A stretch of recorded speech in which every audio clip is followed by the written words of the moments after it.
adolescente rebelde na casa dele, quando o adolescente não queria ir na igreja, né? Hoje, graças a Deus, é o pastor Marcos que vai dividir o pão conosco. Antes, porém, eu quero anunciar o William, que vai fazer uma mensagem musical, e quero convidá-los para o culto de pôr do sol que faremos hoje à tarde. Enquanto a equipe JA está se planejando para começar o JA em todo vapor, nós vamos fazer o pôr do sol em família juntos.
Chamou por seu nome, você atendeu. Algumas lágrimas vêm e vão lavando qualquer temor. O Santo Espírito está aqui, lhe abraça e lhe diz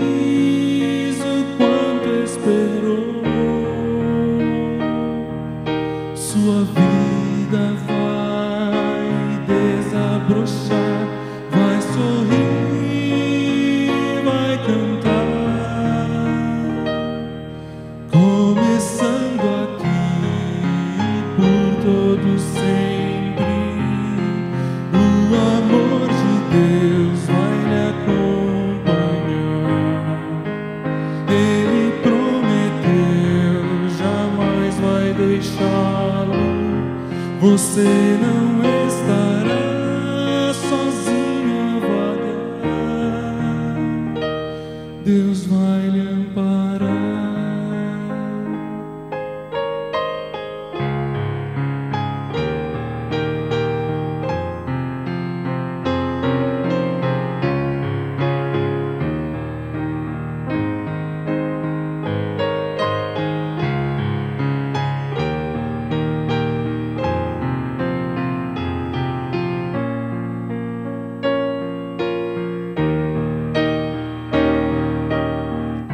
O amanhã lhe trouxer temores, dúvidas e pesar, Jesus ao seu lado vai estar para completar o que começou. Sua vida vai desabrochar,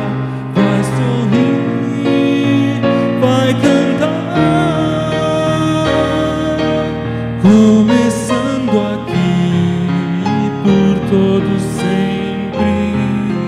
O amor de Deus vai lhe acompanhar.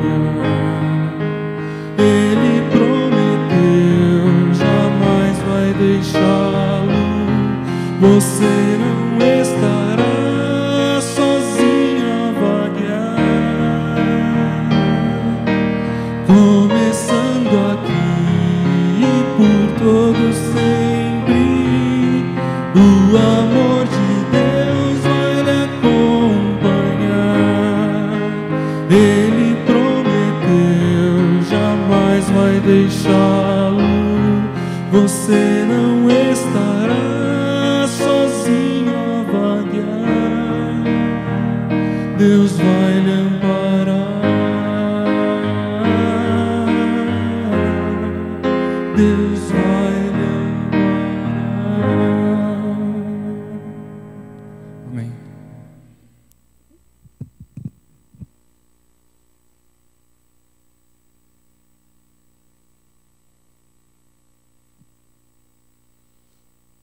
Um bom sábado e um bom dia a todos os irmãos. É uma alegria tê-los aqui na casa de Deus para juntos louvarmos o nome do Senhor. Também nós gostaríamos de mandar um abraço e um bom sábado, um bom dia aos amigos da internet que estão nos assistindo nesse momento. Onde quer que você esteja, em qualquer lugar do Brasil, que Deus possa te abençoar, te guardar e que você possa estar também louvando a Deus na sua residência, no seu local de trabalho, onde quer que você esteja. Eu gostaria que você abrisse a sua Bíblia em Mateus capítulo 19, enquanto você está procurando aí. Eu vou falar algumas coisas aqui. A primeira delas é que realmente eu conheço o Alexandre há muito tempo, desde o milênio passado. Então ele não é tão jovem assim quanto aparenta, não, viu? Por sinal, ele já tem mais cabelos brancos do que eu. Eu observei bem ali. Eu tenho menos cabelos que ele também. Mas o cabelo branco dele está mais bem encaminhado do que o meu. É uma alegria estar aqui. Algumas pessoas pensam assim, o pastor está de férias e está pregando. Vou te falar uma coisa. Para mim, pregar não é trabalho. Ser cristão não é trabalho. Testemunhar não é trabalho. Eu estou aqui para a honra e glória de Deus e porque um amigo me chamou. Eu fiquei muito feliz por estar aqui. E, é claro, é um motivo de alegria para nós. Ainda mais porque eu moro a menos de 1 quilômetro aqui da igreja. Então, se eu não estivesse aqui, eu acho que seria, no mínimo, preguiça. Mas eu sou grato a Deus por estar aqui nesse momento. Eu vou falar um pouco com vocês hoje sobre escolhas e sobre salvação. Esse é o meu tópico hoje. Na Bíblia, em João capítulo 3, verso 16, João ele fez um comentário quando ele fez ali o relato do encontro que Jesus teve com Nicodemos. E o comentário de João é interessante. Em João 3,16, o comentário dele acaba se tornando um dos versos centrais da Bíblia, relacionados à salvação. Lá diz assim, porque Deus amou o mundo de tal maneira que deu o seu Filho unigênito, para que todo aquele que nele crer não pereça, mas tenha a vida eterna. Esse verso, segundo alguns, ele seria central na Bíblia e quem sabe se toda a Escritura se perdesse, mas somente esse verso continuasse existindo, as pessoas ainda teriam esperança, teriam a alegria da salvação em Jesus Cristo. E é claro, isso é uma realidade. Você é cristão, você está aqui hoje, você que está assistindo aí pela internet, provavelmente está buscando a salvação. Por isso que você está aqui. Mas mesmo vindo à igreja, mesmo conhecendo a Bíblia, mesmo não tendo apenas um verso, mas toda a Escritura à nossa disposição, muitas vezes nós nos indagamos, nós ficamos com dúvidas, não sabemos se estamos no caminho correto. Por isso hoje eu quero, através da história de dois personagens bíblicos, através da história de dois homens que viveram e tiveram contato com Jesus, eu quero que nós pensemos um pouco, meditemos um pouco sobre a salvação. E além disso, eu gostaria que você visse que um deles teve a oportunidade de perguntar ao próprio Jesus o que deveria ser feito para ser salvo. E você vai ver a resposta que Jesus deu a esta pessoa. E esta pessoa está exatamente aqui em Mateus capítulo 19, a partir do verso 16. Mateus capítulo 19, a partir do verso 16, diz o seguinte: E eis que alguém, aproximando-se, lhe perguntou: Mestre, que farei de bom para alcançar a vida eterna? A pergunta deste jovem é interessante. O que eu farei de bom para alcançar a vida eterna? Esse relato não se encontra apenas no livro de Mateus, mas nos 3 evangelhos sinóticos, ou seja, Mateus, Marcos e Lucas. É interessante você observar, segundo os estudiosos, segundo a comparação dos evangelhos sinóticos, este jovem, ele era um jovem rico. Ele tinha posses e era um líder religioso em sua comunidade. Ou seja, ele era uma pessoa de influência, uma pessoa que ia à igreja. Por ser uma pessoa rica, era também considerado uma pessoa abençoada por Deus. Porque na cultura judaica, assim como muitos acreditam hoje, a pessoa que era grandemente abençoada por Deus era aquela pessoa que tinha muito dinheiro. Então a riqueza era um sinônimo das bênçãos divinas. E é claro que a riqueza é um sinônimo de bênção divina. Mas isso não quer dizer que quem não é tão abastado não vai herdar o reino dos céus. Até porque esse jovem, mesmo sendo rico, mesmo sendo influente, mesmo conhecendo a palavra de Deus e sendo um líder religioso, ele foi até Jesus com o questionamento que, teoricamente, ele não deveria ter. O que fazer de bom para alcançar a vida eterna? Eu escolhi o Evangelho de Mateus exatamente porque ele retrata um pouquinho mais do que era a visão judaica, ou seja, a visão daquele jovem. Por isso que eu escolhi esse Evangelho para relatar a história do jovem rico. Ele pergunta sobre o que fazer de bom porque os judeus acreditavam que era necessário fazer algo bom para herdar a vida eterna. Eles acreditavam que era necessário fazer algo. Eles acreditavam que a vida eterna ele estava relacionada a obras, a méritos. E existem muitas pessoas hoje que também pensam da mesma forma. Acreditam que a vida eterna está relacionada a obras, a méritos. E se for assim, então, você pode fazer grandes doações, você pode ajudar pessoas necessitadas e você vai para o céu. Mas a resposta de Jesus mostra que não era bem por aí o caminho. No verso 17, Jesus diz o seguinte, respondeu-lhe Jesus: por que me perguntas acerca do que é bom? Só existe um. Se queres, porém, entrar na vida, guarde os mandamentos. A resposta de Jesus, ela é interessante porque ela mostra que bom só existe um, que é Deus. Nós, seres humanos, somos todos pecadores, todos fomos infectados com uma doença, com um vírus mortal que se chama pecado. E essa doença, esse vírus mortal, faz com que todos nós, não importa se antes ou depois, não importa se com poucos momentos de vida ou se com muitos anos, todos nós iremos por fim encontrar a morte. É claro que Deus ele busca trazer a cura para essa doença. E por isso que o jovem indaga Jesus, indaga ao mestre sobre o que fazer de bom para alcançar a vida eterna. Mas Jesus então dá a resposta: guarde os mandamentos. E no verso 18 o jovem responde da seguinte forma.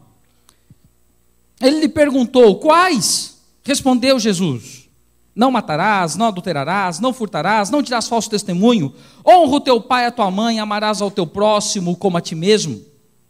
Replicou-lhe o jovem: tudo isso tenho observado, e o que me falta ainda?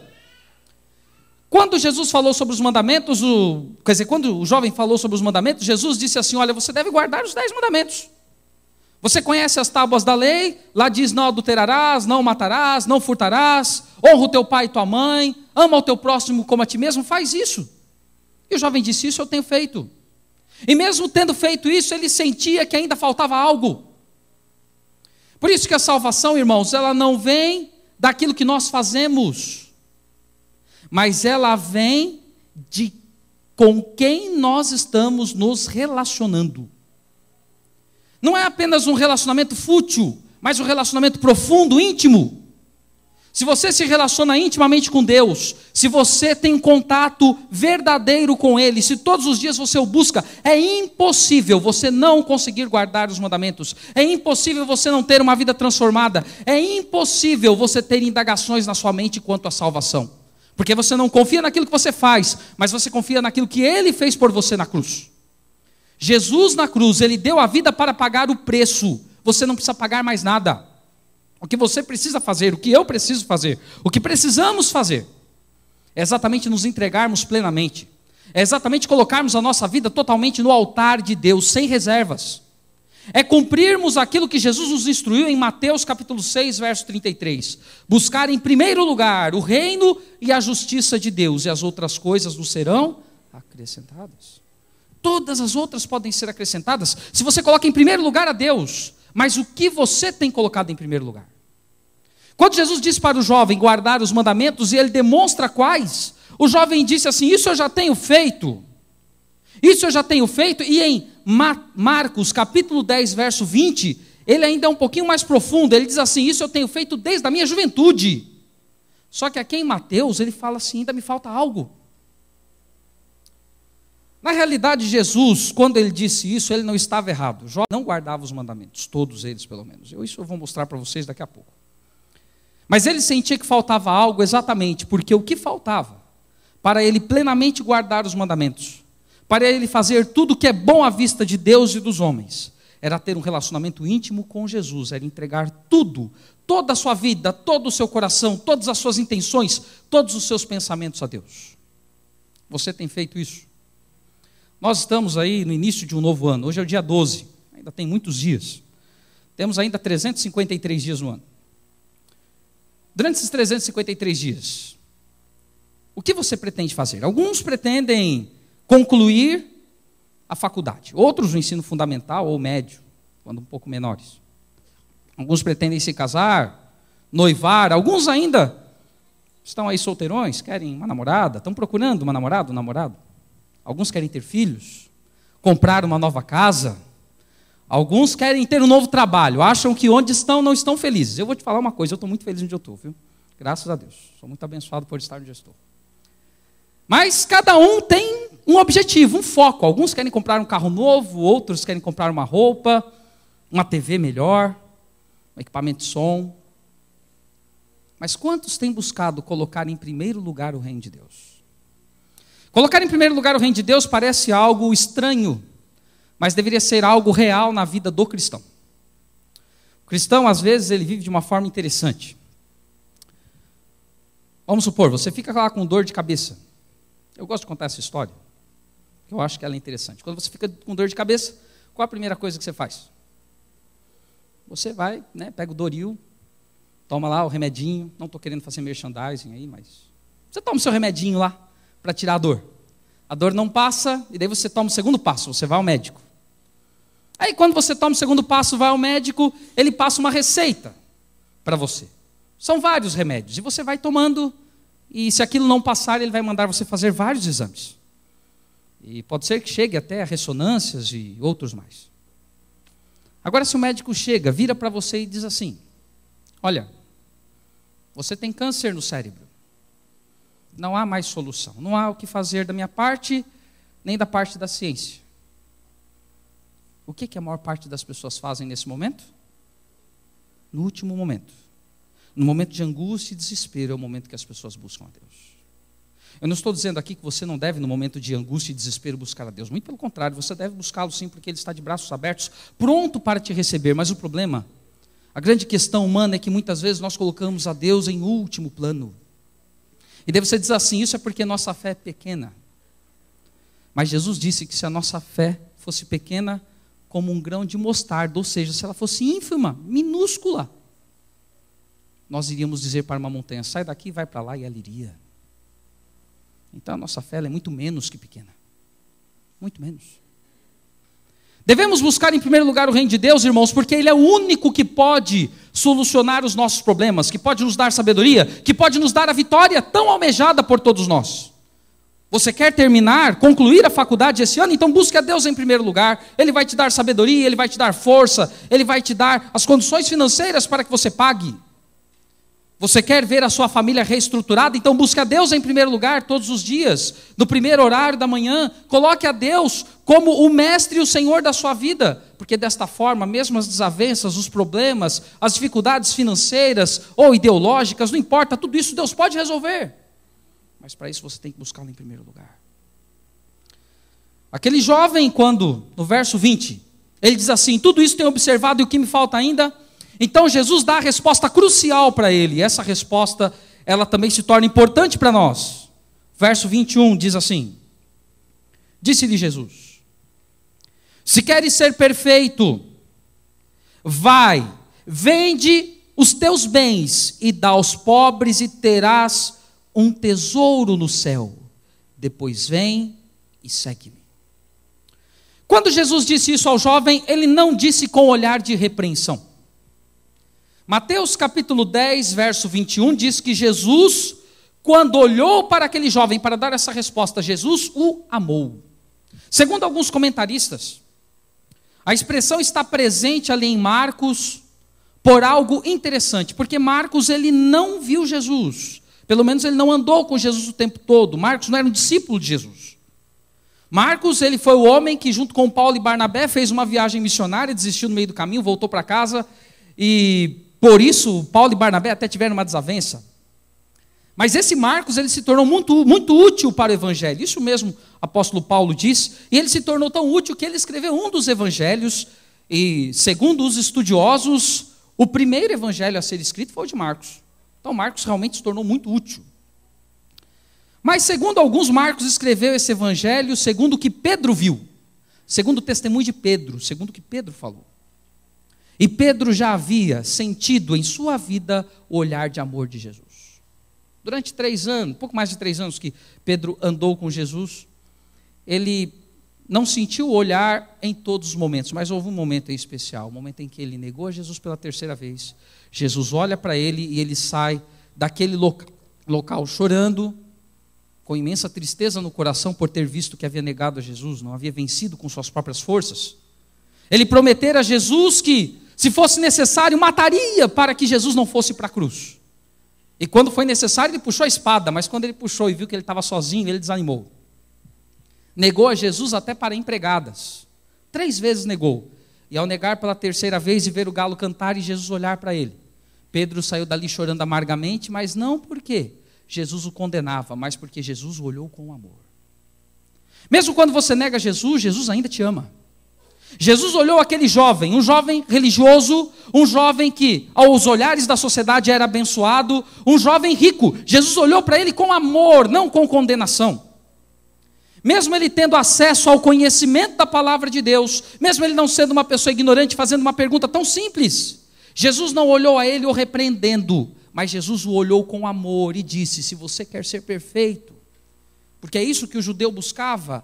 O judeu acreditava que através da perfeição ele teria salvação. Se você quer ser perfeito, então vai. Vende os teus bens e dá aos pobres e terás um tesouro no céu. Depois vai e me segue. A expressão de Jesus é interessante porque Jesus sabia qual era o desejo do coração daquele jovem. Ele disse assim: você vende o que tem, dá para os pobres, porque no céu você vai ter um tesouro. Jesus sabia que aquele jovem era apegado aos bens materiais desta terra. E ele disse: você quer alcançar a vida eterna? Você quer ir para o céu? Você pode ir. Se desvencilhe daquilo que você tem. Se desvencilhe daquilo que te afasta de mim. Porque lá no céu eu terei um grande tesouro para te dar. Depois me segue. Você quer herdar a vida? Então ande ao meu lado. E esta é a resposta que Jesus tem dado a cada um de nós quando nós perguntamos a Ele o que devemos fazer para alcançar a vida eterna. A grande resposta é andar ao lado de Jesus. Seguir os seus caminhos. Jesus é o caminho, a verdade e a vida. O caminho, a verdade e a vida não é um pastor, não é uma igreja, não é uma doutrina, não é um livro. O caminho, a verdade e a vida não é um segmento religioso, não é um grande mestre, não é um filósofo, não é um sábio, é Jesus.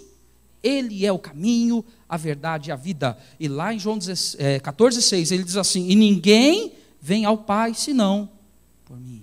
Você quer chegar a Deus, você tem que passar por Jesus. Você tem que passar pela cruz para chegar aos céus. Agora, Jesus, ele deu essa resposta ao jovem: vende tudo que tem, porque lá no céu você vai ter um tesouro, depois vem e me segue. E aqui diz que, ouvindo isso, veja qual foi a reação do jovem, verso 22. Tendo, porém, o jovem ouvido esta palavra, retirou-se triste por ser dono de muitas propriedades. Aqui há algo triste. E algo até contraditório. O jovem foi até Jesus com uma pergunta. Recebeu a resposta plenamente. E quando ele recebe a resposta, em vez de fazer aquilo que Jesus disse, porque era parte do anseio do seu coração, um dos seus planos era alcançar a vida eterna. Em vez de fazer aquilo, ele resolve continuar vivendo a sua vida conforme o seu egoísmo, conforme a sua ambição, conforme os seus desejos. Deus, ele tem um plano para a vida de cada um de nós. E entre os planos dele, é claro que está a guarda dos mandamentos, mas a guarda dos mandamentos, sem a presença de Cristo, não vai salvar. Porque aquele jovem dizia que desde a infância guardava os mandamentos, conforme está lá em Marcos 10, 20. Mas ele não guardava o primeiro dos mandamentos, que é: não terás outros deuses diante de mim. Por que ele não guardava esse? Você fala assim: você está julgando? Não estou julgando não, estou falando a verdade. Ele não guardava porque o primeiro Deus dele era o dinheiro. O primeiro Deus dele era a posição social, era a condição financeira, era a estabilidade. E às vezes é difícil você sair de uma condição confortável para seguir a Jesus. O que Jesus quer que todos nós compreendamos é que, para estarmos no céu, não é a condição confortável desta terra que nos dará o passaporte, mas é andarmos ao lado de Jesus e o segui-lo por onde quer que ele for. É isso que ele quer que compreendamos. E isso é visto numa outra história, até, de certa forma, contrária a essa, mas que mostra o exemplo de uma pessoa que seguiu a Jesus, que resolveu pagar o preço. E é interessante que resolveu pagar o preço sem Jesus dar tantas instruções. Essa outra história está também no capítulo 19, mais do Evangelho de Lucas. Eu quero que você abra aí a sua Bíblia. 2 evangelhos à frente, Lucas, capítulo 19. Em Lucas 19 você encontra a história de Zaqueu, o publicano. Zaqueu, o publicano, era um homem muito diferente daquele jovem rico. Por quê? Porque o jovem rico provavelmente era um líder religioso, o jovem rico provavelmente era um homem muito respeitado na sociedade, mesmo que milhões estivessem cercando Jesus. Só a presença daquele jovem faria com que as pessoas abrissem o caminho para que ele pudesse entrar em contato com o mestre. Mas Zaqueu era diferente. Por quê? Primeiro, porque Zaqueu era publicano, e os judeus não viam com bons olhos os publicanos. Os publicanos, eles normalmente eram nascidos judeus, mas que trabalhavam para o governo romano, cobrando impostos dos judeus. E os judeus consideravam uma afronta a Deus cobrar impostos deles para se dar a um governo estrangeiro. O publicano, ele tinha contato todos os dias com os romanos, e os judeus consideravam que andar junto com o gentil, andar junto com o romano, andar com alguém que não era da nação judaica, era algo que fazia com que a pessoa se tornasse impura. Então Zaqueu, ele não era apenas um traidor da nação, mas ele era um homem imundo. Ele não era um homem cuja presença fazia com que as pessoas se alegrassem ao vê-lo. Mas mesmo assim ele era um homem rico. Nós vamos ler aí no relato, ele era um homem rico. E se riqueza era sinônimo de bênçãos de Deus, então ele era muito abençoado, porque ele era rico. Só que no caso de Zaqueu, ele era muito diferente do jovem rico, porque para ir à sinagoga, se o jovem rico comandava o louvor, se ele tinha a possibilidade de pregar, como eu estou fazendo hoje aqui, mesmo tendo um coração vazio, ele tinha a possibilidade de pregar, mesmo não tendo certeza de sua salvação, ele tinha essa possibilidade. Zaqueu não tinha a possibilidade de pregar. Tinha dinheiro, tinha guarda-costas, tinha um bom trabalho, mas ele não tinha condição de pregar, sequer de entrar no templo, por ser um publicano e estar ali cercado de romanos, guarda-costas. Mas Zaqueu, ele queria também conhecer o caminho da salvação, e por isso ele foi até Jesus. Aqui em Lucas 19, a partir do verso 1, diz assim: entrando em Jericó, atravessava Jesus a cidade, e eis que um homem chamado Zaqueu, maioral dos publicanos e rico, procurava ver quem era Jesus, mas não podia por causa da multidão, por ser ele de pequena estatura. Ele era baixinho, provavelmente do meu tamanho, ou quem sabe um pouquinho menor, e ele tentava ver Jesus, e só tinha gente grande lá, né?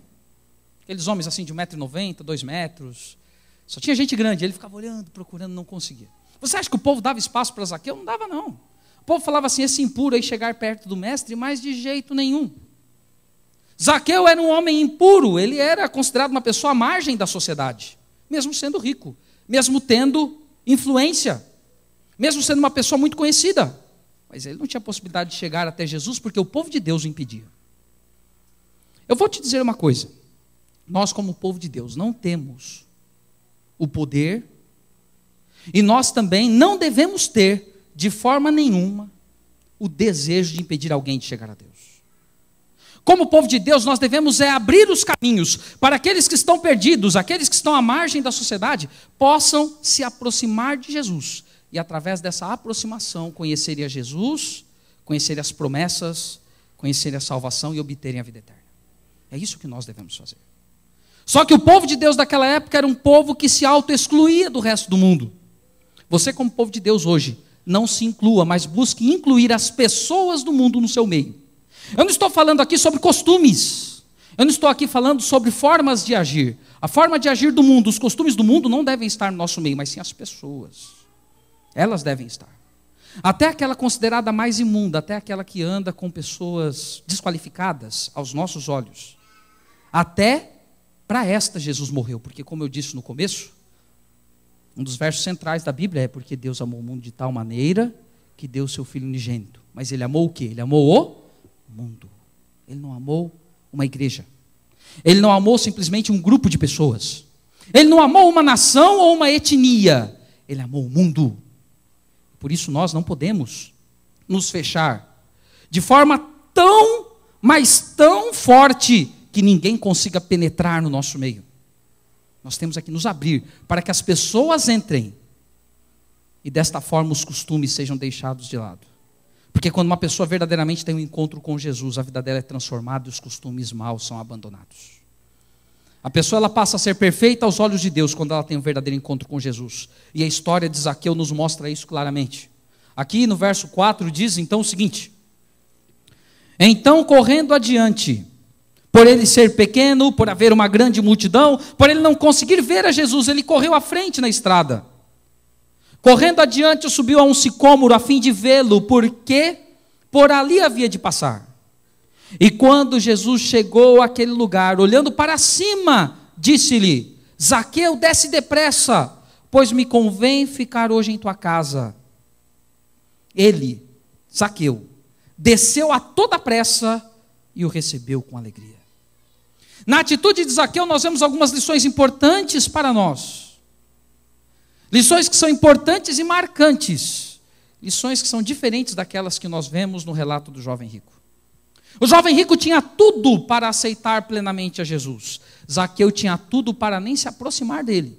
Porque ele tinha fama, ele tinha dinheiro, ele tinha posição social, ele tinha o governo da época ao seu lado. Mas ele não considerava isso como um ganho. Assim como o apóstolo Paulo, ele considerava isso como perda. Por amor a Cristo, ele queria ter uma vida diferente. O que hoje te aproxima de Jesus? O que te afasta? Será que vale a pena continuar afastado? Será que vale a pena continuar tendo obstáculos para chegar a Deus, ou você quer transpor os obstáculos? Zaqueu era um homem de fé, porque diz a Bíblia que ele saiu correndo, foi à frente na estrada porque acreditava que Jesus passaria por outro lugar e subiu numa árvore. Para você se chegar a Deus, você tem que ter fé, você tem que ter coragem. Zaqueu subiu na árvore, a árvore poderia quebrar, o sicômoro não era uma árvore tão grande, tão forte, poderia quebrar, ele poderia cair, mas ele não teve medo disso. Ele subiu, ele ficou lá em cima aguardando Jesus passar. E aqui diz que quando Jesus passou, Jesus olhou para cima e disse: Zaqueu, desce depressa, pois hoje me convém ir à tua casa. E aqui diz que então Zaqueu, ele desceu rapidamente e recebeu a Jesus com alegria. Zaqueu, ele teve 4 atitudes importantes para a pessoa que quer conhecer e obter a salvação e a vida eterna em Jesus. Ele teve a verdadeira fé. A fé que acredita que terá um encontro com Jesus, mesmo que uma multidão de coisas, de pessoas ou de tentações o impeçam. Ele teve coragem, pois ele não escolheu o caminho mais fácil, ele subiu em cima de uma árvore para esperar Jesus. Ele podia simplesmente ficar na frente da estrada, de braços cruzados, esperando que Jesus viesse até ele. Mas ele já queria se precaver caso alguém o tirasse da estrada, por isso ele subiu na árvore. Além disso, quando Jesus fez o chamado, ele respondeu rapidamente. E aí está a terceira grande lição para nós. Quando Jesus te chama, você tem respondido ou você tem feito ouvidos moucos ao chamado de Cristo? O que você tem feito? Você tem respondido ao chamado de Jesus? Porque quando ele te chama, o desejo dele é que você o receba com alegria. Jesus, ele quer entrar em nossa casa, mas não de forma forçada. Ele quer entrar na nossa vida, mas antes de entrar na nossa vida e no nosso coração, ele bate. Porque ele quer que você abra com alegria. E aqui diz que Zaqueu abriu com alegria a porta de sua casa. Ele foi até Jesus com alegria e o levou para lá. Mas quando ele o levou, a turba, aqueles que eram o povo de Deus, aqueles que estavam ouvindo a pregação de Jesus, reagiram de uma forma inesperada. Inesperada para nós, mas esperada para a sua época. Dentro do contexto deles, a reação daquele povo foi a reação mais condizente com o contexto da época. Aqui no verso 7 diz assim: todos os que viram isto, murmuravam, dizendo que ele, ou seja, Jesus, o mestre, se hospedara com um homem pecador. Ou seja, eles começaram a falar: está vendo Jesus? Como que pode? Ele é mestre, ele sabe muitas coisas, ele ensina a verdade, ele diz que guarda a lei, mas agora ele está na casa de um homem impuro, de um homem pecador. Eu vou te dizer uma coisa, pode ser que isso não seja necessariamente aquilo que você acredita, mas Jesus, ele quer entrar na casa dos homens pecadores. Às vezes nós conhecemos pessoas que estão vivendo na miséria, estão vivendo uma vida de prostituição, de adultério, de drogas, uma pessoa que está se autodegradando, e é exatamente na casa desta pessoa que Jesus quer entrar. Por que eu digo que ele quer entrar na casa dessa pessoa? Exatamente pelo que está escrito no verso 10, que eu não irei ler agora, só no fim. Mas é exatamente por causa disso que ele quer entrar. Porque ele tem uma missão exatamente para com aquele que está na miséria, para com aquele que está com a vida destruída, para com aquele que não tem mais esperança. É para com esse que Jesus tem uma missão. E para conosco que estamos na igreja, ele não tem? É claro que ele tem. A missão dele para com os que estão na miséria e para conosco que estamos aqui na igreja é a mesma, porque no final todos nós estamos na miséria, porque todos nós somos pecadores, todos nós carecemos da graça de Deus. Mas como diz lá em Efésios capítulo 2, a partir do verso 8, por essa graça nós somos salvos, mediante a fé que não vem de mim, vem de Deus, e não das obras, para que eu não me glorie. Eu sou salvo pela graça, sou salvo por andar com Jesus, por crer no sacrifício do Calvário. Aqui diz então no verso 8 que entre mentes Zaqueu se levantou e disse ao Senhor: Senhor, resolvo dar aos pobres a metade dos meus bens, e se em alguma coisa tenho defraudado alguém, restituo 4 vezes mais. E então Jesus lhe disse: hoje houve salvação nesta casa, pois que também este é filho de Abraão, porque o Filho do Homem veio buscar e salvar o perdido. É claro que Jesus veio buscar e salvar o perdido. Isso é uma coisa que teoricamente nós já sabemos. Mas quando o perdido encontra Jesus, sem que Jesus lhe revele todo o seu plano, a transformação ocorrida pela influência do poder do Espírito Santo, ela é grandiosa e ela é moldadora em nossa vida. Se para o jovem rico Jesus disse: você quer entrar no reino? Então vai, vende tudo que você tem e dá para os pobres, porque no céu você vai ter um tesouro, depois você vem e me segue. Para Zaqueu ele não disse nada. O que Zaqueu ouvia naquele momento era uma turba de pessoas questionando, uma turba de pessoas reclamando por Jesus ter entrado em sua casa. Era isso o que Zaqueu ouvia naquele momento. E em reação a isso, ele buscou mostrar qual era o Deus que ele servia. Ele buscou mostrar que não era por guardar leis, não era por ir à sinagoga, não que isso não seja importante, guardar leis e ir à igreja é muito importante. Mas ele buscou mostrar que ele realmente queria ter um encontro real com Jesus, por isso que ele disse: mestre, metade dos meus bens eu dou para os pobres. Se o dinheiro era o que o afastava de Deus, ele disse assim: então agora não tem mais afastamento. Se era o roubo, porque os publicanos eram acusados de roubo, ele disse assim: se eu tenho defraudado alguém, eu vou restituir 4 vezes mais. O livro de Levíticos diz que se alguém roubasse outra pessoa, deveria restituir em dobro, mas ele resolve restituir 4 vezes mais, o que mostra que realmente ele queria se redimir perante o povo. E quando ele disse isso, sem ele fazer, pelo menos, não citado aqui no relato bíblico, na conversa pode ter havido muito questionamento, mas segundo o relato bíblico, sem ele fazer nenhuma pergunta, Jesus disse: hoje a salvação chegou a esta casa. Jesus não só deu a ele a esperança de salvação, mas Jesus disse para ele: olha, você também é um filho de Abraão. Não é porque você anda com romanos que você deve ser considerado uma pessoa alheia à nossa sociedade. Não é por isso que você não é um filho de Deus, você também é um filho de Abraão, porque eu vim para buscar e salvar o perdido, foi o que Jesus disse. E Jesus veio mesmo para buscar e salvar os perdidos. Ele veio para buscar e salvar eu e você, porque em algum momento da vida nós também já estivemos perdidos. Eu nasci como adventista do 7º dia, então guardar a lei desde a infância eu sei muito bem, eu nunca comi carne de porco na minha vida. Mas eu também já tive muitos momentos de frieza espiritual, muitos momentos em que eu estive fora da igreja, sem vontade de vir aos cultos. Agora eu descobri uma coisa: só existe uma forma de verdadeiramente você encontrar a salvação, mesmo com as suas imperfeições. Só existe uma forma de você encontrar e ter a esperança da vida eterna, mesmo sendo um pecador. É persistindo em seguir e andar ao lado de Jesus. É persistindo em fazer a vontade dele, mesmo que muitas vezes essa vontade seja estranha para mim. Mas eu faço porque eu tenho fé que ele é o autor e consumador da fé que eu tenho no meu coração. Aquele homem, Zaqueu, ele era o mais improvável para ser salvo, mas ele encontrou o caminho da salvação. O outro homem, o jovem rico, era o que tinha a maior possibilidade de estar no reino dos céus. Mas ele optou por viver no reino desse mundo. Agora eu faço uma pergunta para você nesta manhã. Ao terminarmos, a pergunta que eu faço é: qual é a decisão que você vai tomar durante esse ano? Você vai fazer como Zaqueu e viver uma religião de aparências, uma religião de legalismo, uma religião de obras, mas sem a presença viva de Deus em você, aonde o seu maior Deus está nesse mundo? Ou você vai fazer como Zaqueu? Não que você seja como ele. Eu creio que a maioria aqui não é.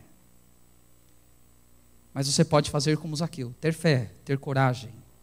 Você pode responder ao chamado, receber Jesus com alegria e mostrar que Ele está em primeiro lugar na sua vida. O que você vai fazer? Eu um dia já fiz a minha decisão, minha escolha. Por isso que eu sou pastor. Se eu estou aqui é exatamente porque eu decidi estar ao lado de Jesus. Você não é pastor, mas você pode tomar a mesma decisão, porque lá no céu não haverá vários pastores e muitas ovelhas. Lá haverá um único pastor, e esse é o meu pastor, Jesus Cristo. Você quer ter esse pastor nos céus? Então, como Zaqueu, tenha fé, tenha coragem. Seja uma pessoa que atende prontamente ao chamado e recebe Jesus com alegria. Que Deus abençoe você nessa manhã. Que Deus abençoe você também, que está aí na internet. Que Deus possa iluminar o nosso coração durante esse ano. E que através da iluminação do Espírito Santo, todos nós possamos colocar a Jesus em primeiro lugar na nossa vida e no nosso coração.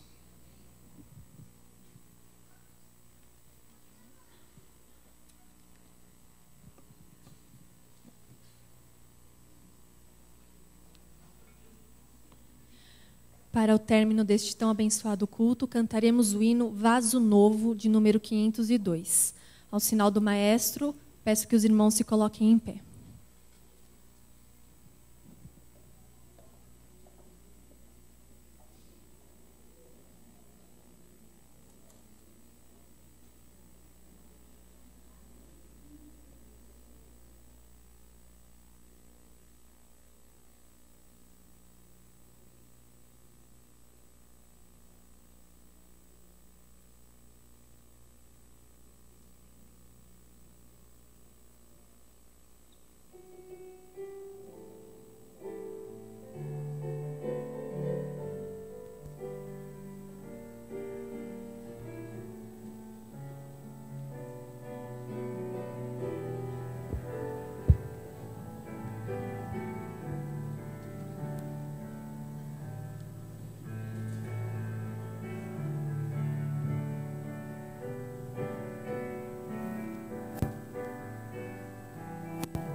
Senhor Deus Todo-Poderoso, nós somos em alguns momentos imperfeitos, nós somos em alguns momentos rebeldes.